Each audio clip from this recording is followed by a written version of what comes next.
Hi friends, welcome once again to my new video. I'm in a beautiful garden right now, close to CST station.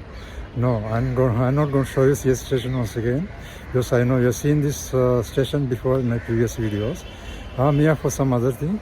And as you know, I've been showing places in Mumbai over the last few months, because I personally believe that we have to understand our city better, the place where we stay better before exploring further in our country, in the world.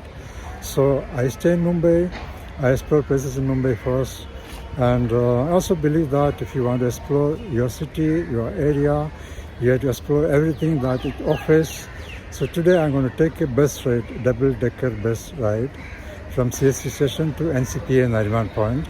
NCPA stands for National Center for Performing Arts. It's a reputable institution here. While waiting for the bus, I happened to see this group of cows crossing the road. It was so fun to watch, but at the same time so risky for the cows as well as the motorists. And when we talk about double-decker buses, they were introduced for the first time in India by the Britishers around 400 years ago. Yes, 400 years. So it is very much part of Mumbai's identity. And you get to see these buses only in very limited cities in India, 2 or 3 cities, not everywhere. So today I'm going to take this iconic bus ride from here to Nariman Point, NCPA. So please follow me. And you can see the double-decker in the background. And the sad news is that they just told me they've reduced the numbers of double-deckers recently, so I'm not sure whether I get one right now. So let us see. And guys, finally got this bus. This is the double-decker. So I'm going to take this bus from here to NCPA, Nariman Point. Now I had to climb the stairs to reach the upper deck. And one exciting thing about this bus is that this is an electric bus, 100% eco-friendly. So help to reduce the carbon footprint. That is a big issue nowadays. And this is the latest version of double-decker, not the old model. I'm on the upper deck right now.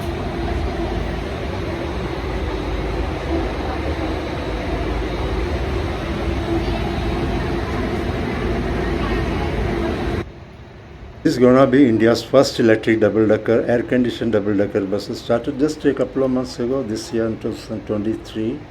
It's a great step taken by the authorities in a city like Mumbai, where pollution levels are at the highest. And I came to know that this is one of the 200 buses that they have hired on a wet lease from Switch Mobility, a subsidiary of Ashok Leyland. And this construction work you see here is for Mumbai Metro Line 3, also known as Colaba-Bandra Seeps Metro Line. It's a proposed underground metro line in Mumbai, and will be the first underground metro line in Mumbai, which will be completed by the end of this year. And this construction work can be seen clearly from this upper deck, which is otherwise not possible. So I think sitting on this upper deck has its own advantages. Okay.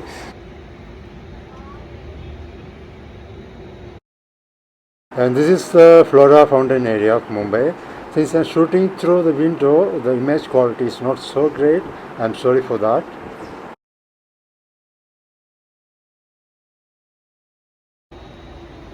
Double-decker buses are a popular sight in many cities around the world, and riding on the upper deck of one can be a fun and unique experience.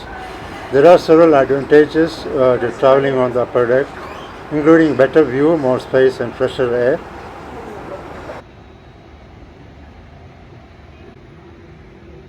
The view from the upper deck is unbeatable. Passengers can see over the vehicles and buildings, giving them a clear and unobstructed view of the surrounding area. This can be particularly enjoyable for tourists who want to take in the sights and sounds of a new city. And I think the upper deck of a double-decker bus is often more spacious than the lower deck, with more legroom and headroom. Passengers can stretch out and relax during their journey. This can make for a more comfortable and enjoyable experience. And now you can see the Asiatic store, which is in Churchgate, and this is the Churchgate area of Mumbai. Luckily, there are no several passengers on this bus right now, so I was enjoying this very much.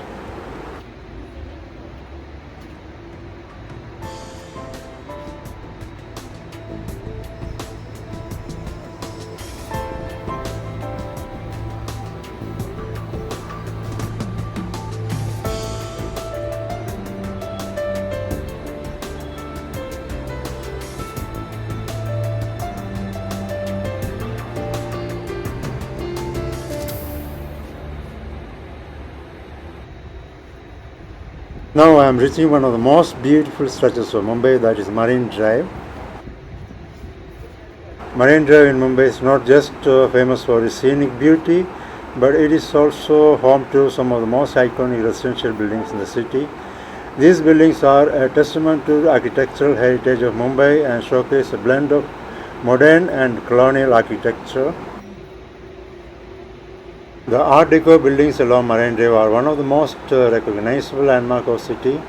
Built in the 1920s and 30s, these buildings were designed by some of the most renowned architects of that time. While I was searching the details of Marine Drive, I found that the history of Marine Drive dates back to the early 20th century, when the city of Mumbai was expanding rapidly. The idea of reclaiming land along the coast for a promenade was first proposed in 1914 by the then Governor of Bombay, Sir George Sidnam Clark. The construction of Marine Drive began in 1919 and it took almost 20 years to complete. The design of the promenade was inspired by the famous seaside promenade of Europe, such as the Promenade des Anglais in Nice, France, and the Boardwalk in Atlantic City.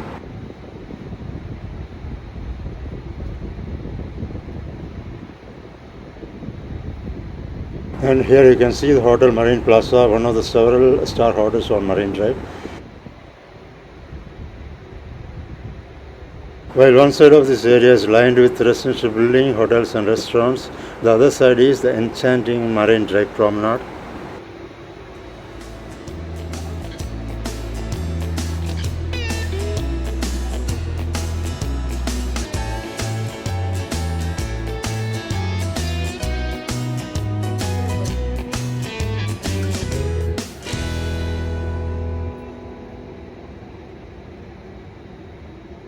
This stunning 3.6 kilometer long stretch is a visual delight that offers a panoramic view of the Arabian Sea and the iconic skyline of Mumbai. Fondly known as the Queen's Necklace, the Marine Drive Promenade is a popular tourist destination and a cherished spot among locals who visit to unwind, relax and enjoy the beauty of Mumbai.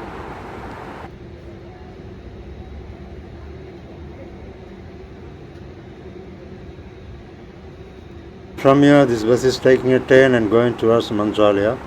Mantralia is the administrative headquarters of the government of Maharashtra and the city, where it stops, and I'll get down there.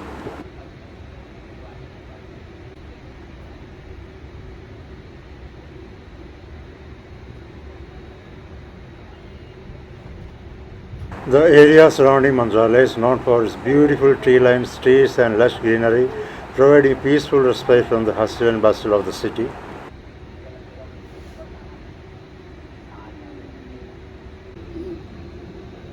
This Mandalia and Nariman Point are almost in the same area. Distance between them is approximately 1 to 1.2 kilometers. So 6 to 7 minutes walking distance. Now I'm gonna get down here.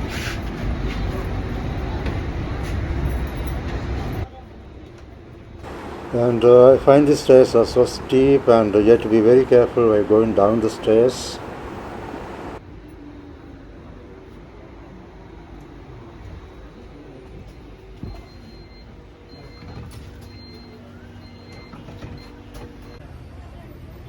Now I just go down here and head into Nariman Point area, which is just 6 minutes walking distance from here.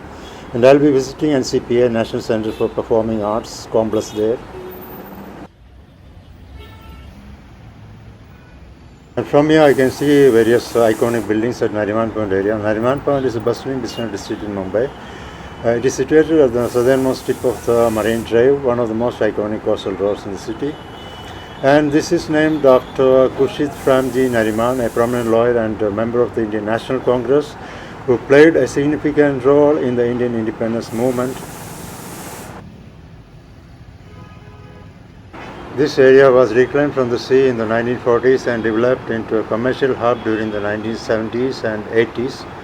Today, it is home to some of the most prominent corporate headquarters, banks, and financial institutions, though many of them have been shifted to Bandra Kurla complex. And the area is also famous for its iconic skyline, which includes some of the tallest buildings in Mumbai. As I walk further, I find this beautiful garden and I am immediately struck by the stunning beauty and peacefulness of this space. The garden is well designed with a perfect balance of open space and planted areas. The lush greenery, vibrant flowers, and tall trees create an atmosphere of natural splendor that is simply breathtaking.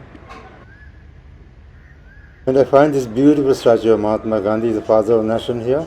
And this garden is named after him, the Mahatma Gandhi Garden. The variety of plants in the garden is impressive. There are large trees that provide shade for visitors, colorful flower beds that bloom throughout the year, and shrubs that add texture and depth to the landscape. The garden is carefully curated to ensure that each plant thrives in its specific environment.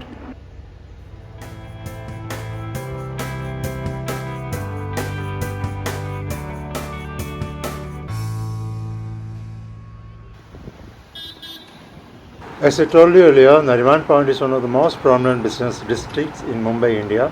The area is home to several iconic buildings that make up the city's skyline. These buildings represent the growth and development of Mumbai's commercial and financial sectors and have become symbols of the city's economic power.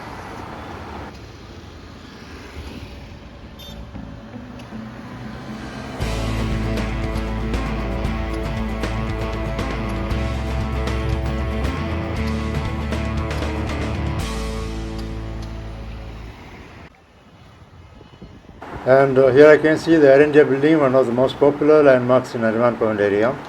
It was designed by Johnson Burgee, an American architectural firm, and the building was completed in 1974. And over the past few decades, several corporate houses in Mumbai have shifted from Nariman Point to the Bandra Kurla complex. Bandra Kurla complex is a planned commercial complex in the city of Mumbai and is located in the western suburb of Bandra. And the reasons for this shift are multifaceted and include various factors such as availability of space, modern infrastructure, government support, lower rental cost, and availability of talent. Firstly, Nariman Point, located in South Mumbai, was developed in the 1970s and has limited space for new commercial development. In contrast, BKC is a relatively new business district with ample space for corporate offices. As a result, many companies have shifted their offices to BKC to take advantage of the available space and accommodate their growing workforce. And here you can see Inox is a popular chain of multiplex cinemas in India, offering a world-class movie-going experience to movie lovers. The Inox Cinema in Nariman Point, Mumbai is one of the company's flagship properties. The Inox Nariman Point is a luxurious multiplex with state-of-the-art facilities. The multiplex has total number of 6 screens with different seating capacity and can accommodate over 1,000 moviegoers at a time. And apart from its state-of-the-art facilities and services, this multiplex has a prime location, which makes it easily accessible to moviegoers from all parts of Mumbai.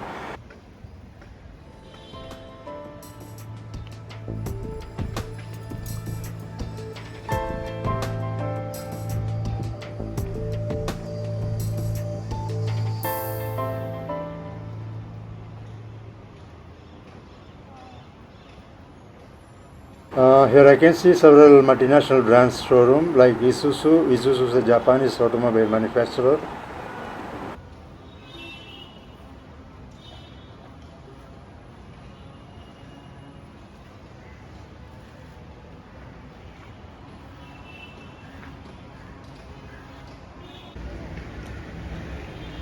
And finally, I'm here at NCPA, National Center for Performing Arts, and this is the Godrej Dance Theatre, one of the several theatres in NCPA. NCPA is one of the India's premier cultural institutions. Since its opening in 1969, the NCPA has been committed to promoting performing arts and nurturing emerging talent in India.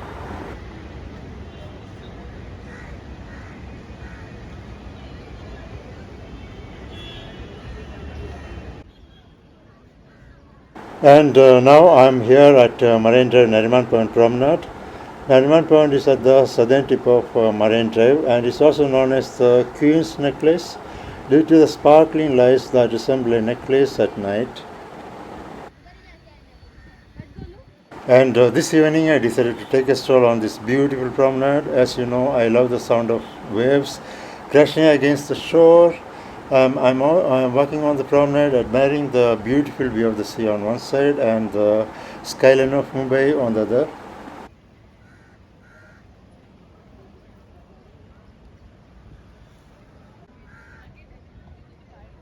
And as I walk on the promenade, I'm awed by the breathtaking view of the Arabian Sea. The sky is painted with different shades of orange and pink.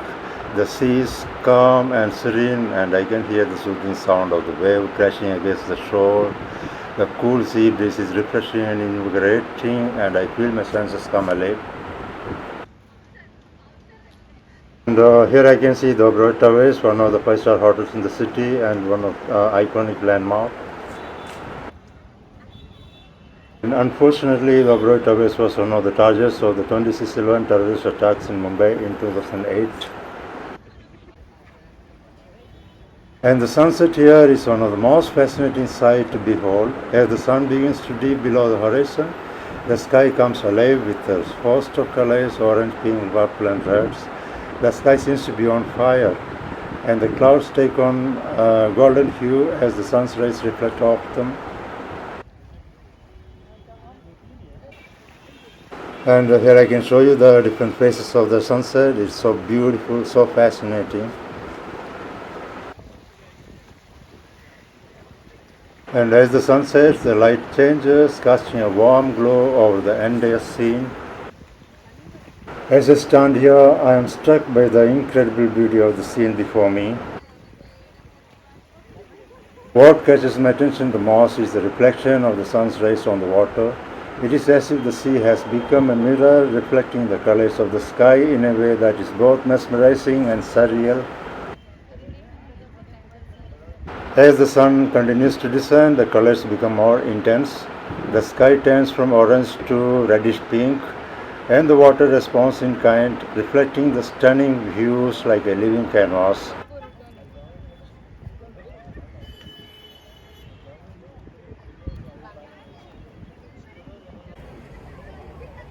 And now I'm going to end this video here. Thank you for joining me on this adventure and sharing in my passion.